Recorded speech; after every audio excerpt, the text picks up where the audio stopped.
bersyukur kepada Allah Subhanahu wa taala di mana ini kita masih bisa istiqomah melaksanakan aktivitas setiap malam Ahad setelah salat maghrib berjamaah sambil menunggu salat isya kita laksanakan refreshing kajian agama kita agar dari hari ke hari kualitas keimanan ketakwaan kita semakin bertambah. Selawat serta salam kita selalu dengan pada junjungan kita Rasulullah SAW. Bapak Ibu yang saya hormati, pada malam hari ini kita akan diadakan oleh yang berhormat Ustaz Abdul Rahim. Semoga apa yang disampaikan nanti kita bisa mencerna dengan baik dan marilah kita buka dengan baca basmalah. Bismillahirrahmanirrahim. Untuk waktu saatnya kami akan baca Ustaz. Nanti diberi kesempatan tanya jawab. Oke, baik.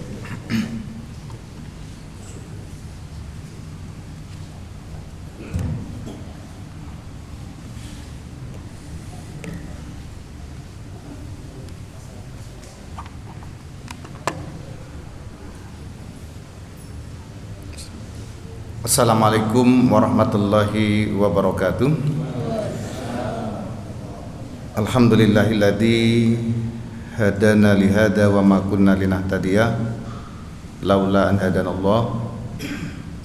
Asyhadu an la ilaha illallah wahdahu la syarikalah wa asyhadu anna Muhammadan abduhu wa rasuluhu la nabiyya wa la rasula ba'da.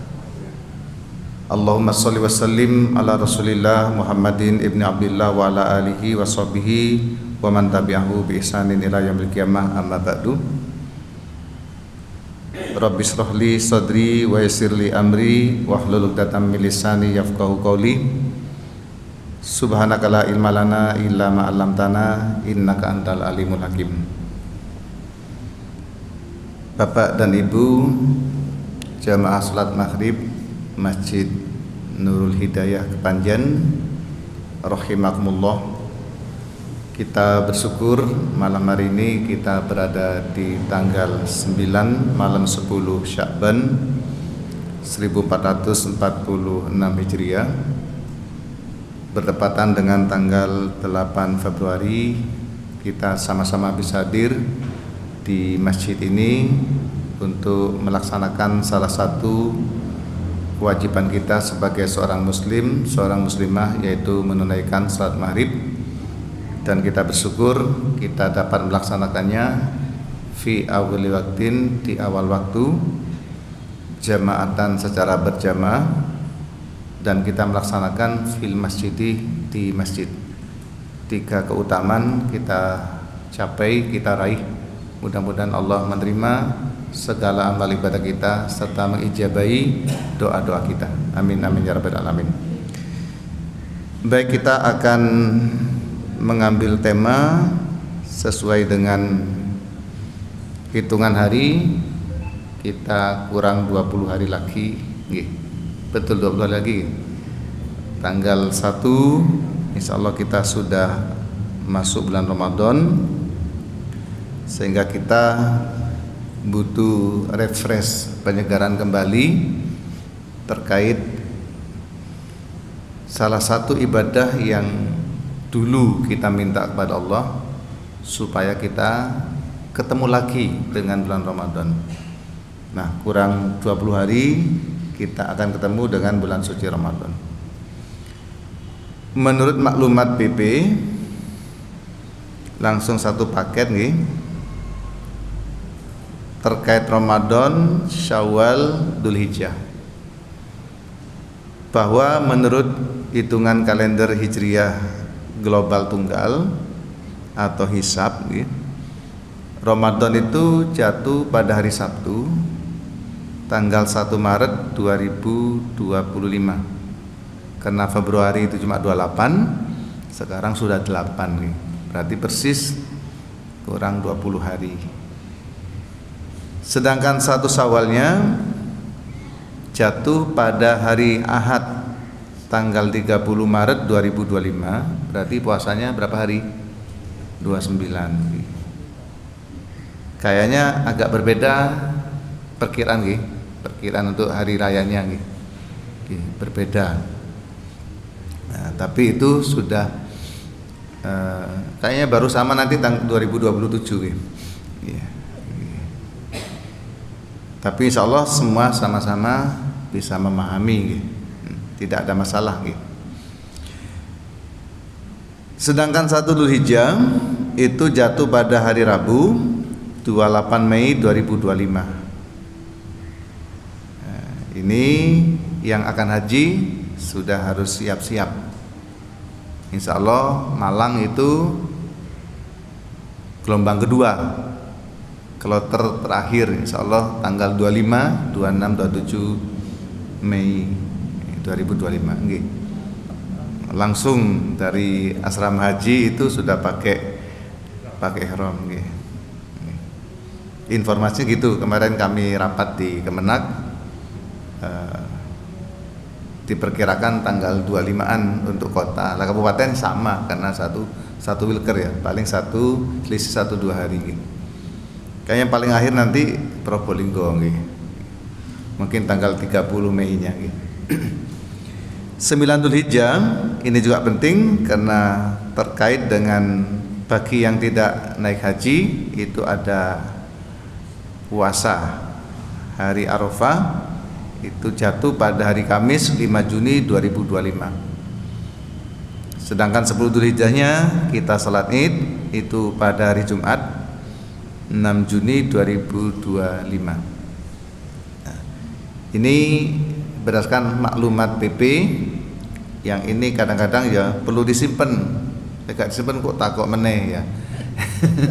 Takut ya nggak apa-apa ya, tanya di WA nanti kapan lebaran tanya lagi, Idul Adha tanya lagi, nggak apa-apa ya.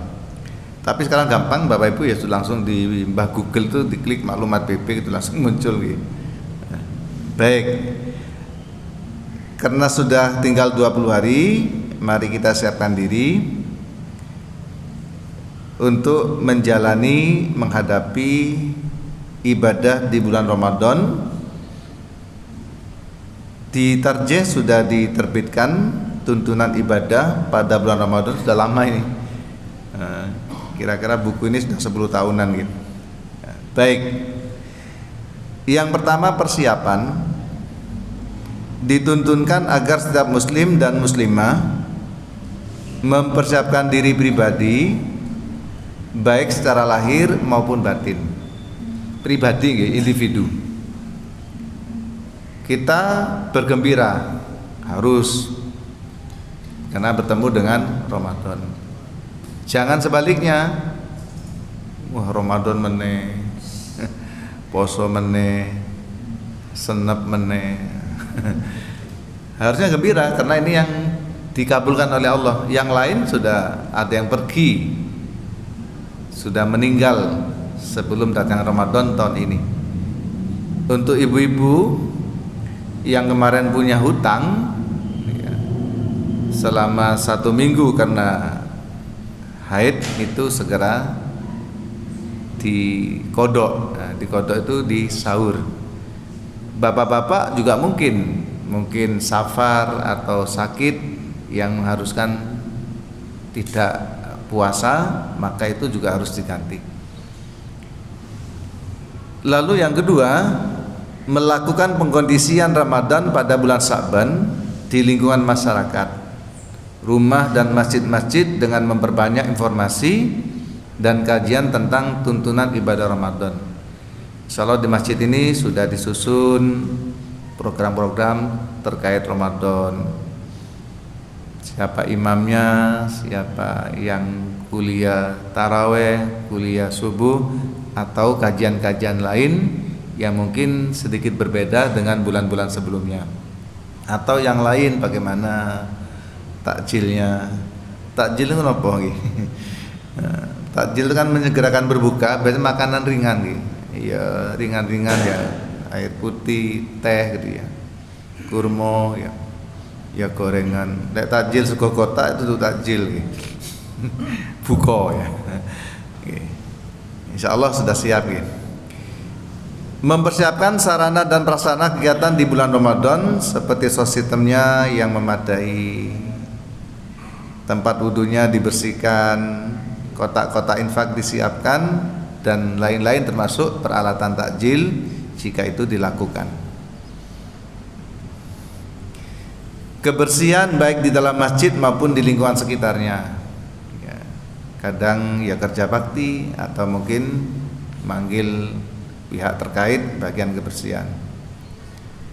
Pengaturan shop dan keamanan, bagaimana parkirnya, yang bisa diamankan ya sepeda motor, mobil, sandal ya gak iso dijogo nggih.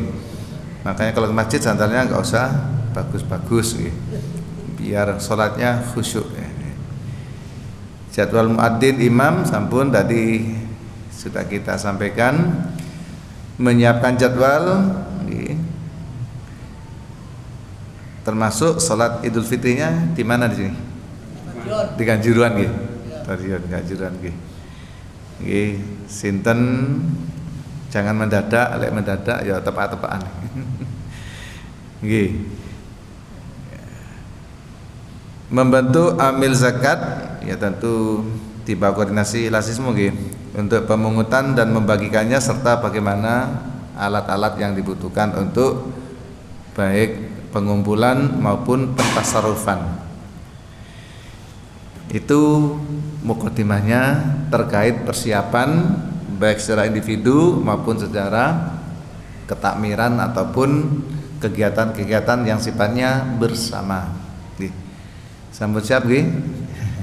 Yang di rumah nggih harus siap, ojo sampai kenten LPG. Wayahe gawe buka LPG nente. Apalagi sahur, wah gawat kalau LPG-nya habis nggih. LPG sampun lengkap sampun tersedia nggih lancar nggih. Kapan hari sempat ada masalah nggih. Itu ya memang disiapkan telurnya, berasnya, saking senangnya disiapkan. Walaupun sekarang ya 24 jam tuh ada, tapi bengi-bengi metu ya gak asik ya. Lebih baik disiapkan segala sesuatunya terkait kebutuhan buka dan sahur dan seterusnya. Itu teknis, tapi kalau nggak dipenuhi bisa menjadi masalah. Baik, masuk tuntunan siam. Siyam itu bentuk masdar sama dengan saum. Dari kata soma yasumu sauman, fahuwa shaimun. Wadaka masumun sum latasum masomun masomun miswamun. Puasa itu siyam. Orang Jawa juga menggunakan istilah ini. Istilah yang halus itu siyam. Sing kasar poso. Orang yang berpuasa disebut shaim, kalau perempuan shaimah. Sedangkan menurut bahasa siam adalah al-imsaku anisai'i, yaitu menahan diri dari sesuatu. Jadi imsak itu menahan. Sedangkan menurut istilah puasa adalah al-imsaku anil akli wasyurbi wal jima'i wa anil muftirati min tulu'il fajri shadiqi ila ghurubis syamsi biniyatin lillahi ta'ala, yaitu menahan diri dari makan, dari minum, hubungan badan dan hal-hal lain yang bisa membatalkan puasa min tulu'il fajri shadiqi, sejak terbitnya fajar shadiq, ila ghurubis syamsi, sampai terbenamnya matahari. Nah, poso itu menahan. Sebenarnya ada puasa yang lebih berat, ibu-ibu. Puasa untuk tidak ngomong. Kira-kira kita itu puasa makan, tidak minum 13 jam itu kita kuat. Tapi coba puasa nggak ngomong 13 jam. Abot ya. Berat ya. Menurut penelitian ya, laki-laki itu sehari semalam tuh ngomongnya sekitar 7.000 kata. Untuk ibu-ibu pinten Bu? 20.000. Sehingga kalau nggak ngomong kita itu ya keju ya. Jadi ya memang itu laki-laki biasanya lebih sedikit ngomongnya. Pak gak makan wareg, Bu gak makan wis wareg, aku wis mangan anu iki ya. Jadi tahu. Dan itu memang ciri khas dari Allah, sehingga semua itu anugerah dari Allah, bukan sesuatu yang ini kelebihan ini kekurangan, tidak. Itu dari Allah Subhanahu wa taala. Lek nyalano berarti nyalano Gusti Allah ya. Jadi ada seorang hamba Allah tuh puasa dari bicara itu ya berat ya. Kita paling ya nggak kuat. Pemane ono barengnya ngono wis tambah gak iso gitu. Dasarnya kenapa harus niat adalah surat Al-Bayyinah surat ke-98 ayat 5. Wa ma umiru illa liya'budullah mukhlishina lahuddin. Nah, situ niatnya niat ikhlas karena Allah. Kemudian dasar hadisnya innamal a'malu binniyat wa innamal likulli imri'in ma nawa. Segala sesuatu itu bergantung pada niatnya. Lalu yang ketiga dari Hafsah Ummul Mukminin, Nabi bersabda, "Man lam yubayyit asyama qabla al-fajri fala siyama lahu." Barang siapa tidak berniat puasa di malam hari sebelum fajar, maka tidak sah puasanya. Nah, cuma perbedaan di antara kita di dalam memahami niat. Ada yang berpendapat harus dilafadzkan dengan ucapan nawaitu somawadin. Ada yang berpendapat seperti kita, maka nun niyati fil qalb. Tempat niat itu di hati, sehingga tidak harus dilafadzkan. Di hati pun memahaminya juga beda-beda. Ono sing si aku tak niat diglu ya. Hati ini ngomong aku meni poso ya. Ramadan. Ya. Ada yang memahami niat tuh khatrun apa? Kerentek ya. Terbesit di otak pikiran itu sudah dikatakan niat. Nah, yang ini lebih simpel. Sehingga kalau bapak-bapak dan ibu-ibu traweh itu pasti di dalam hati pikirannya sudah ada niat. Orang traweh itu besok mesti puasa. Orang puasa gak mesti traweh. Aneh lah orang traweh gak poso itu. Ya, tapi orang puasa durung karuan traweh. Orang berpuasa pasti berbuka. Orang berbuka durung karuan poso. Telon buka bersama itu. Kira-kira berapa persen yang poso? Nah, kadang-kadang lebih sregep sih nggak poso untuk buka bersama itu. Nah, ibu-ibu tambah aman bu panjenengan ki. Jadi panjenengan nyiapno sego, ngencapno magicom itu wis ana niat. Aku tak nyiapno sahur. Saiki masak menejek gak kedadapan. Ojo lali diceklekno. Wis diencepno gak diceklekno dibuka pancet beras abuh. Aduh. Nggih. Pernah terjadi, biasa saja terjadi. Lah bapak yo ngelingno ojo mek mangan to gak lali ceklekno disalahno ya bapak yo ngecekno ya. Iki wis dicek apa belum. Nah. Karena lek gak mateng ya padha repote. Repoti akhirnya gak sarapan tapi bengkerengan. Lewono anaknya tambah repot, kasihan anaknya gitu. Baik, jadi niat tuh di malam. Jumlah hari puasa siam dimulai 1 bulan Ramadan, diakhiri pada tanggal terakhir di bulan Ramadan itu. Ada 2 kemungkinan, 29 atau 30 hari.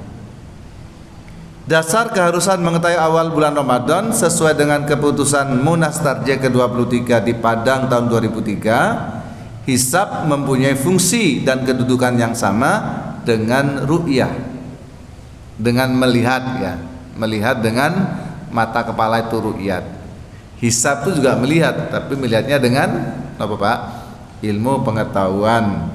Nah, teknologi dulu di pondok-pondok itu namanya ilmu apa? Ilmu falak. Kayak yang pas tuh ya ilmu falak, ilmu hisab tuh ya banyak bapak-bapak itu ahli hisab gitu.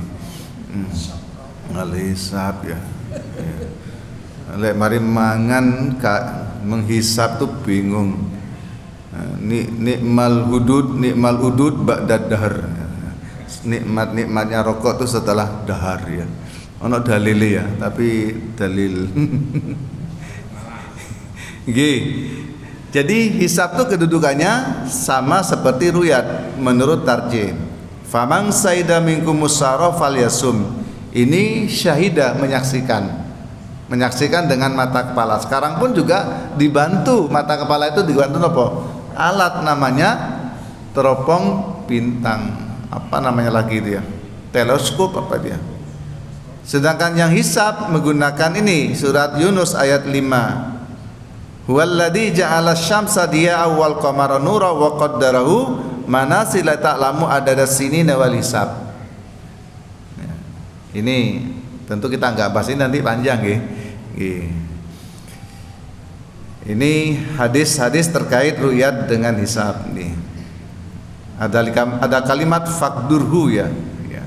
Kira-kira. Nah, kira-kira itu ya termasuk hisab. Nih, hisab yang digunakan oleh Muhammadiyah adalah hisab hakiki dengan kriteria wujudul hilal. Jadi hilal itu ada, cuma cili mata ini nggak bisa melihat. Tapi ya ono, gitu loh. Ono tapi gak ketok. Sama dengan kuman kan kayak ono ya, percaya. Cuma gak ketok, lebih ketok pakai mikroskop. Tapi kita percaya kalau itu ada. Nah ini, baik, itu dasar penentuannya bisa menggunakan ru'yat, bisa menggunakan hisab. Ada dua cara itu. Termasuk sholat kita sehari-hari itu menggunakan apa? Semua hisab. Ketika kita sholat maghrib, apa dasarnya? Matahari terbenam. Apa pernah panjenengan ngadeg dek dhuwur wewung delok matahari terbenam? Tidak. Kita sudah menggunakan hisab yang ada di kalender penanggalan masing-masing. Pakai HP tapi canggih gitu.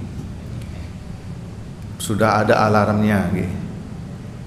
Dasar kewajiban puasa Ramadan surat Al-Baqarah ayat 183. A'udzubillahi minasyaitonirrajim. Ya ayyuhalladzina amanu kutiba alaikumusiyam kama kutiba alal ladzina min qablikum la'allakum tattaqun.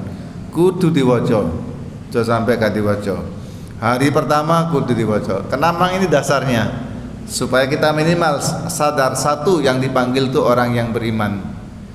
Kalau yang dipanggil orang beriman, maka siapapun yang beriman berarti mendengar panggilan ini. Yang kedua, puasa itu termasuk syar'un mangqablana, sudah ada sejak dulu. Yang ketiga, yang substantif adalah tujuan puasa itu adalah la'alakum tattaqun, supaya bertakwa. Ini hadisnya. Baik, sekarang sudah masuk ke hukum. Siapa yang diwajibkan untuk berpuasa dan siapa yang tidak diwajibkan? Orang yang diwajibkan berpuasa adalah semua kullu muslimin wa muslimatin. Semua orang muslim dan muslimah yang mukallaf. Mukallaf itu ukurannya dua. Satu, sudah cukup umur.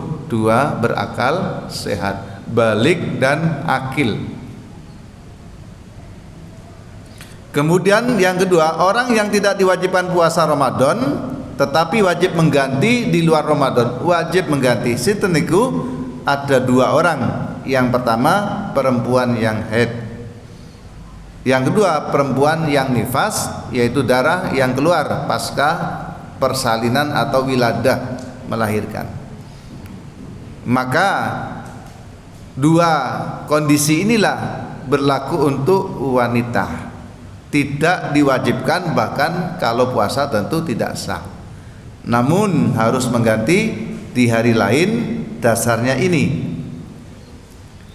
Ya, jadi kata Aisyah, yusibuna dzalika, kami pernah kedatangan hal itu, yaitu al-haidu fanu marubi qada'is shaum, kami diperintahkan oleh Kanjeng Nabi untuk mengganti puasa, wala nu'maru biqada'i shalah, dan tidak diperintahkan untuk mengganti salat. Oleh kon ganti salat yo abot Ibu nggih, satu hari 5 kali 7 35 nggih.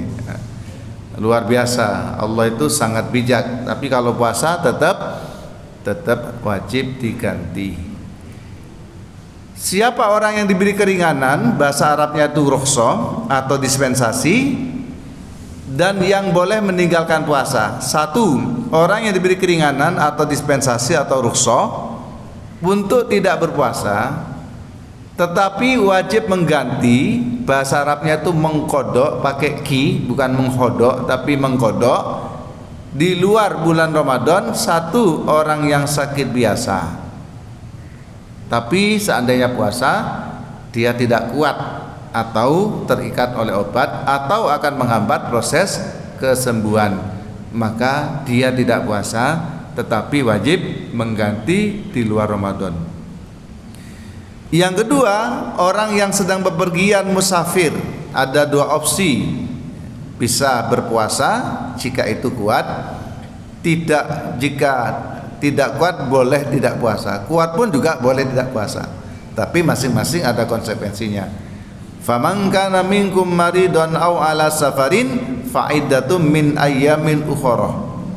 Maka barang siapa di antara kamu ada yang sakit atau dalam perjalanan, lalu ia berbuka, maka wajiblah baginya untuk mengganti sesuai dengan hari yang ditinggalkan. Nah, jadi boleh. Gimana Ustadz kalau bepergiannya ke Jakarta pakai pesawat cuma 1 jam, sampai di sana dijemput pakai taksi ber-AC, kemudian masuk ruangan ber-AC, gak panas belas. Gimana? Ya monggo, bagaimana baiknya? Ya. Kalau tidak ingin repot ya wa antasumu khairul lakum, berpuasa itu lebih baik. Tapi kalau perjalanan itu melelahkan, saya pernah dari asrama haji itu pulang ke Malang naik bis kota, jangan ngelak ono arek wirawiri, air putih, es, air putih, tahu macam-macam lewat wirawiri. Akhirnya wis gak kuat minum Pak, wis mari minum yo mari, gak pengen apa-apa. Nanti saya tak makan di Arjosari. Begitu ke Arjosari mau makan tolak-tolak lagi lah omaku ya. Lek kate aku mangan iso salah tompo. Ya orang lain tahu, sebagian teman saya kalau bepergian. Tapi yang lain itu, loh Ustadz kok mangan posuan, timbul fitnah. Akhirnya walaupun boleh tetap gak mangan. Kate mangan de oma ya durung mateng ya. Ya iku air putih mang. Tapi itu boleh, kenapa? Rukhsah nyauri kana koncone. Baik. Berikutnya, orang yang boleh meninggalkan puasa dan mengganti dengan fidyah, tidak mengkodok ya, mengganti. Kalau dibaca di kitab fikih-fikih ya macam-macam, tapi di tarjah itu dia boleh tidak puasa, tapi tidak harus mengganti dengan puasa. Cukup diganti dengan fidyah 1 mud. 1 mud itu kalau dikonversi 0,6, setengah kilo lebih. Nah, berarti 6 on nih bagus nih, 6 on. Atau lebih dikit ya. Daripada kurang lebih ono dikit. Berupa apa? Al-qut. Apa al-qut itu? Makanan pokok untuk setiap hari. Bukan dihitung sehari makan 3 kali, tidak. Sehari ya itu 1 mud aja kali sejumlah hari. Siapa yang membayar fidyah itu? Orang yang tidak mampu berpuasa karena saihun kabir atau apa namanya, sudah sangat tua renta, nggak mungkin lambungnya itu pas poso itu ya kudu gimana itu boleh tidak puasa dan tidak perlu mengganti. Ganti gimana wong nggak kuat memang. Maka itu membayar apa? Fidyah. Siapa membayar? Ya kalau yang beliaunya punya harta ya pakai uang harta sendiri. Kalau nggak punya berarti menjadi tanggung jawab moral dari putra putrinya. Yang kedua, orang sakit menahun yang menurut medis itu susah untuk diharapkan sembuhnya, maka itu boleh tidak puasa dan tidak mengkodok. Cukup diganti dengan 1 mud. Yang ketiga, orang hamil. Orang hamil itu boleh tidak puasa, diganti apa Bu? Diganti fidyah. 1 hari 1 mud, berarti ya pas 30 atau 29 ya, lumayan ya. Tapi nggak perlu ganti. Di pendapat lain kudu ono sing ganti barang. Ini nggak perlu ganti kata tarjih.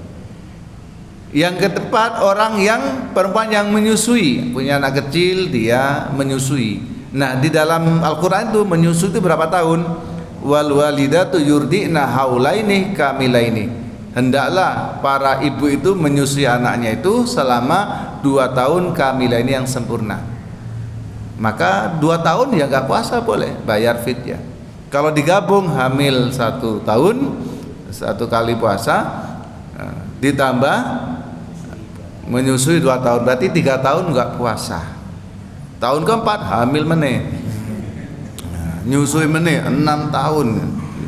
Katanya punya program 3 anak, 9 tahun nggak poso, ya tapi ya boleh. Karena itu menghukum. Itulah Islam, betapa Islam itu sangat bijak. Termasuk di situ ada hikmah bahwa Islam itu memperhatikan generasi muda supaya anak-anak janin yang dikandungnya itu sehat, supaya anak yang disusuinya itu mendapat asupan gizi yang baik.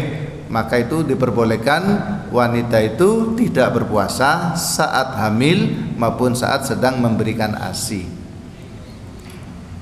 Ini dasarnya, wa'alal ladin yutiqunahu fidyatun ta'amu miskin. Hal-hal yang membatalkan puasa, makan minum di siang hari dengan sengaja. Kemudian yang kedua, hubungan badan suami istri di siang hari itu berat, termasuk mendatangkan kifarat. Kifaratnya 1, memerdekakan budak jika tidak ada, puasa 2 bulan, syahraini mutatabi'aini, 2 bulan Pak ya. Satu yang melanggar. Yang paling ringan yaitu memberi makan orang miskin, setiap orang 1 mud, jumlah 60 orang miskin.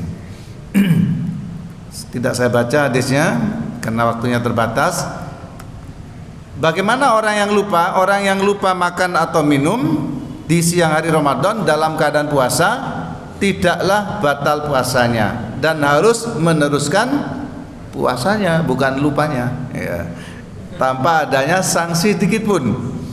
Dalam suatu hadis sampaikan, man nasiya wa huwa shaimun, barang siapa yang lupa bahwa dia sedang berpuasa, fa akala lalu dahar ausari atau minum, falyutimma shaumahu, hendaklah menyempurnakan puasanya. Fa innama at'amahullah, sesungguhnya Allah telah membuat dia lupa sehingga Allah seakan-akan memberi makan kepada dia dan memberi minum. Bisa lupa hari pertama dan kedua. Ya. Wis kadung lupa, keteng tak cekel, kata cokot lah kok diketak. Lha apa iku? Nggih. Hal-hal yang harus dijauhi ketika puasa, berkata atau melakukan hal-hal yang tidak sesuai dengan ajaran Islam seperti berbohong, memfitnah, menipu, berkata kotor, mencaci maki, membuat gaduh, termasuk dalamnya adalah ghibah, ngerasani, menggunjing, ngerumpi. Apa men itu? Rumpinya enggak pakai suara, pakai settingan. Berkumur-kumur secara berlebihan itu juga tidak diperbolehkan. Mencium istri di siang hari itu juga berbahaya. Terus amalan-amalan yang dianjurkan, pertama mengerjakan qiyamul lail, kemudian mengakhirkan sahur, kemudian takjil, menyegerakan berbuka jika waktunya sudah sampai, lalu berdoa ketika akan berbuka dengan doa dabat domau wabtalatil uruku wasabatal ajru insyaallah. Kemudian yang kelima, kasratus shadaqati, memperbanyak sedekah, kemudian memperbanyak membaca, mempelajari, mendalami kandungan Al-Qur'an. Kemudian taqarrub, mendekatkan diri pada Allah dengan cara itikaf, terutama di 10 terakhir di bulan Ramadan. Cukup kurang 7 menit kalau ada pertanyaan. Silakan Bapak Ibu apabila ada yang bertanyakan. Hari ini spesial membahas masalah puasa.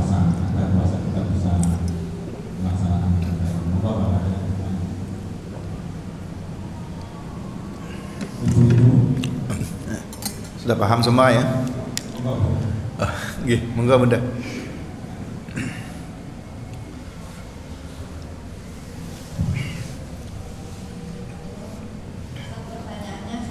Nggih. Kalau punya buka puasa bulan Syawal, mana dibuat bukannya urutan dulu apa Syawalnya dulu? Nggih. Sampun. Baik. Kalau kita punya hutang 7 hari misalnya, terus Syawal 6 hari, dulu kan mana? Kalau kita kaji di kitab-kitab usul fikih itu mengganti puasa itu tidak terikat oleh waktu, tidak harus di bulan Syawal. Jadi di situ tidak menuntut al-faurah untuk disegerakan. Berdasarkan itu berarti didahulukan yang Syawal karena Syawal itu terikat oleh waktu. Teledor sedikit entek. Nah, sehingga diperbolehkan mendahulukan Syawal. Saya katakan diperbolehkan ya. Tidak diharuskan karena Syawal itu kan sunnah. Dan Nabi menyampaikan man shoma ramadhana summa atba'u sittan min Syawwalah kana lahu kasomid dari. Barang siapa yang berpuasa Ramadan kemudian selesai disambung dengan 6 hari di bulan Syawal, yaitu dimulai tidak di hari raya, boleh tanggal 2, boleh 3, jumlahnya 6, maka dia akan mendapat pahala seperti pahala orang yang berpuasa selama 1 tahun penuh. Nah itu, seandainya mau ganti langsung ya monggo, tergantung. Cuma dari segi momen memang Syawal itu sangat terbatas waktunya. Tahu-tahu wis tanggal selikur, aduh durung poso ya. Eman nggih. Nggih. Insyaallah seperti itu jawabannya. Wonten malih? Nggih. Kalau niat misalkan Senin Kamis terus diniatkan untuk 1 puasa untuk 2 rupiah begitu. Nggih.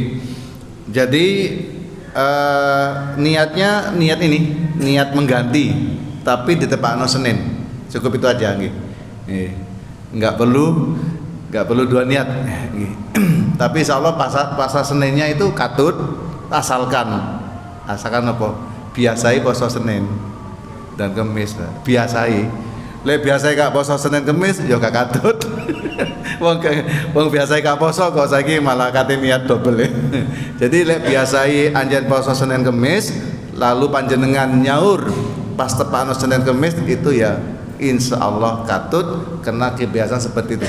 Sama dengan orang yang hari ini tidak ngaji, biasanya ngaji tapi lako safar ya, bepergian, dia teko, maka dia tetap mendapat pahala seperti biasanya. Atau sakit, biasanya teko tapi kena sakit, insya Allah seperti itu Bunda. Wah monggo Pak. Oh nggih, Syawal tapi tidak berurutan bagaimana? Sepanjang saya baca tuh memang tidak ada penjelasan harus mutatabian berurutan. Tidak ada penjelasan. Kalau ada nanti tolong sampaikan. Saya baca itu tidak ada. Tetapi biasanya yang berurutan tuh lebih aman ya, lebih aman langsung karena kadang-kadang tuh lek poso enggak itu saya ke poso meni poso abot ya. Nah, sehingga seperti tadi akhirnya ada yang Syawal tapi ngambil Senin. Nah, seperti itu tadi akhirnya. Nggih, monggo kira-kira seperti apa? Berurutan jika itu memungkinkan itu kayaknya lebih ini ya. Lebih dangmari ya, dangmari. Kadang-kadang oleh limu lah kok bablas kurang sitok. Insyaallah seperti itu Pak nggih. Tidak harus berurutan nggih. Nggih. Monggo. Nah, kalau tidak ada masih ada materi. Monggo Pak.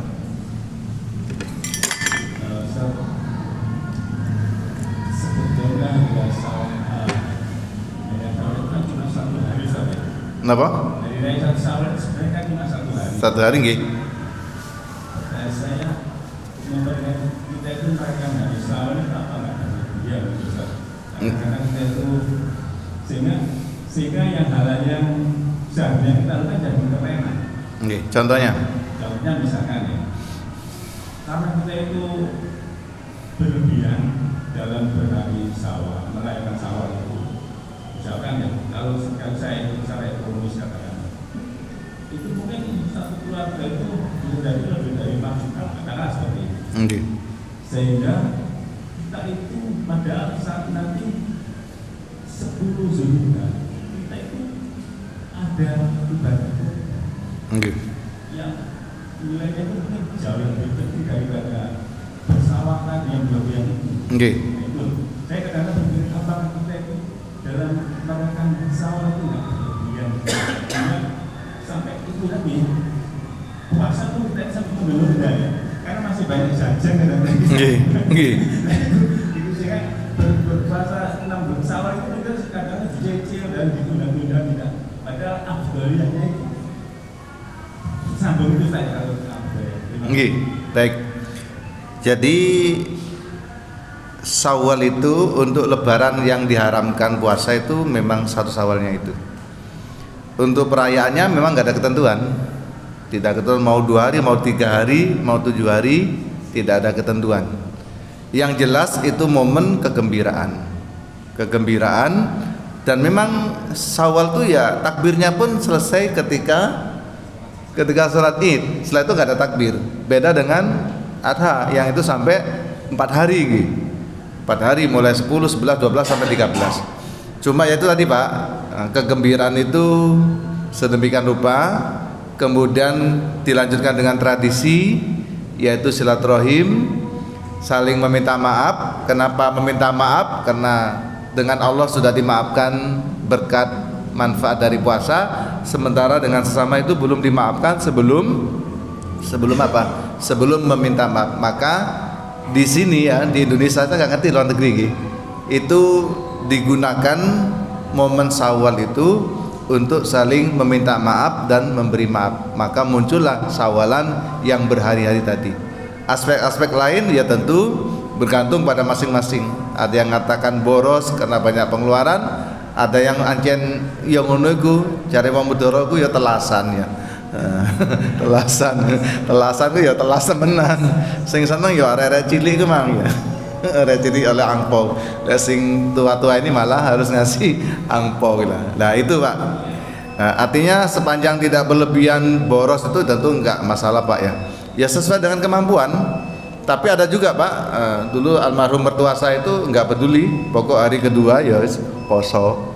Masih tak ajak nang Blitar silaturahmi bani apa itu tetap poso anjen wis wis niat gitu. Lah kita ini ada sebagian ya aku akeh jajan kate poso ya gak enak gitu ya. Nah nggih intinya tidak ada pemborosan yang kira-kira tidak ada manfaatnya Pak ya.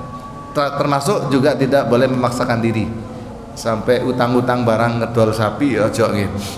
Nggih wallahu alam nggih. Tapi kalau mau nyambung ini langsung ya itu ya api. Katanya sih menurut sejarah ya. Jadi kupatan kan bagi orang yang puasa Syawal nyambung itu ya. 5, 6, 1, 2, 2, 3, 4, 5, 6. Nah hari ke-7 itu kupatan ya. Tapi saiki kupatan tuh diajukan barang ya. Iya, anak Islam mulin anggota. Itu abah saya tuh kalau saya pulang ke Gunung Pandai itu ya kupatannya diajukan kapan muli ya. Jadi nggak tunggu 6 hari ya. Nggih, intinya pesannya Bapak tadi nggak boleh berlebihan gitu ya, nggak boleh boros dan seterusnya ya. Kalau pemerintah itu juga malah sangat memahami ono cuti bersama ya, ditepak-tepak ono barang gitu. Ini Pak Agus nih cuti terus ya, nah pensiun sama Pak Ahmadillah ini, Pak Sartikan cuti semua.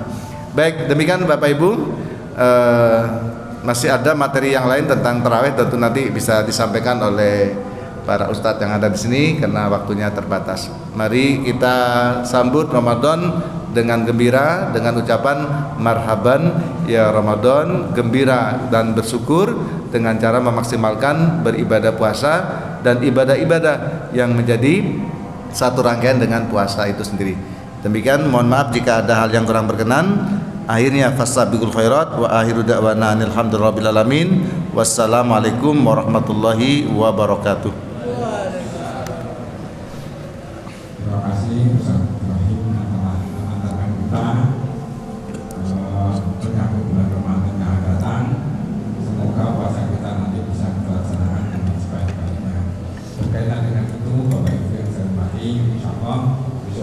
kami mengundang untuk pejabat di masjid ini. Langsung ya. Jadi langsung pejabat di jam 7. Ya. Jadi kita bersama-sama membersihkan area utama depan itu. Kemudian kita bersama-sama supaya kita ikut dan Benny ikut bertanggung jawab atas masjid kita ini. Kemudian besok juga ada kajian surut, insya Allah akan diantarkan oleh Ustadz Dwi Cernia. Jadi sebagaimana kajian tim kita dengan materi dasarnya siksa kubur. Saya rasa itu Bapak Ibu yang saya hormati yang perlu kami sampaikan informasi tambahan. Mari kita tutup dengan bacaan. Alhamdulillah. Terima kasih. Mohon maaf. Assalamualaikum warahmatullahi wabarakatuh. Waalaikumsalam warahmatullahi wabarakatuh.